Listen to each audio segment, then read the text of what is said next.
In news from Jamaica, there continues to be mixed reactions to the budget presentation delivered by Finance Minister Audley Shaw last Thursday. For the most part, economists have given the Finance Minister a fair grade, though some have raised concerns about the revenue measures announced to finance the government's decision to implement its $1.5 million tax break election promise. The Holness administration has decided to increase the income tax threshold to $1.5 million across the board for all PAYE workers. The move will cost the government some $12.5 billion. To plug the deficit, Mr. Shaw announced a new revenue package of over $13 billion.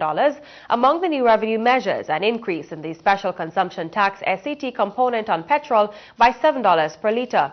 The measure took effect last Friday.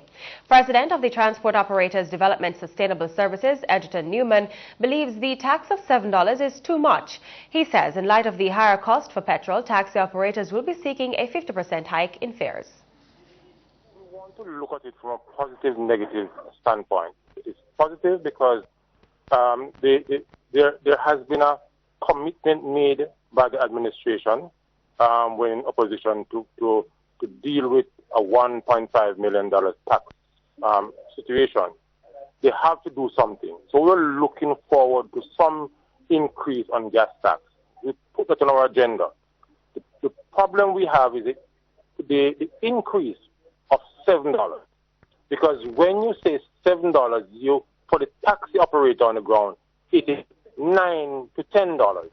Because when you pass it through the marketing companies, that's what we get at the bottom line. And so it is a big hit on us. And it is just one point in a number of different things that have been increasing over the past 3 years for the transport sector. And therefore, it is a big blow on us. And that is why we are now calling on the Minister of Transport to meet with us, because our plan right now is to ask for, and that's what Todd is asking for, and other groups are asking for other level of increase, but we're asking for a 50% increase in transport fares. And Mr. Newman says he will be raising the concerns with Transport Minister Mike Henry when the association meets with him this week. He concedes that the process for a fare raise will be tedious, but he says operators cannot afford to carry out their services at a loss. We will meet with him this week, and thereafter we'll prepare a proposal to be submitted to the ministry for a 50% increase in fares. It is affecting us tremendously, and we have to, at this time, ask for an increase in fares. Some operators are of the view that the commuting public cannot afford the increase, especially in the KMTR, where the JUTC provides a service, and a very good service too, and at a lower cost than the private operators, the bus and the taxis. So in the corporate area, you will see where the operators are saying, hold on the fare increase, some of them, but in the rural areas, which represent some 89% of the public transportation services, they are saying they need a fare increase at this time. Meanwhile, President of the Jamaica Chamber of Commerce, JCC, Warren MacDonald, commends the decision to make the tax system more equitable. The overall consensus is that the budget has given some reassurance to the Jamaican people that the new administration is willing or is committed to fiscal responsibility, right? The previous government had started this program, which has resulted in high levels of confidence, as demonstrated in the confidence indices put out by the Chamber.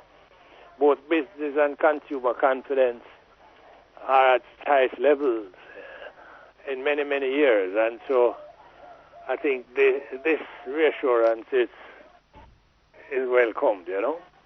The general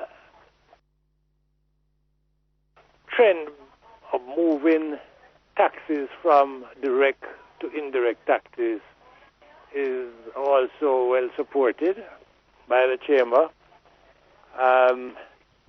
This is a much more efficient tax, and it catches a broader base, as the informal sector in Jamaica is perhaps about 50% of the total economy, and these people in the informal sector do not pay their fair share of taxes. So by moving the taxes, the burden from the direct, such as income tax, to indirect, I think it's a more efficient and more equitable system of taxation.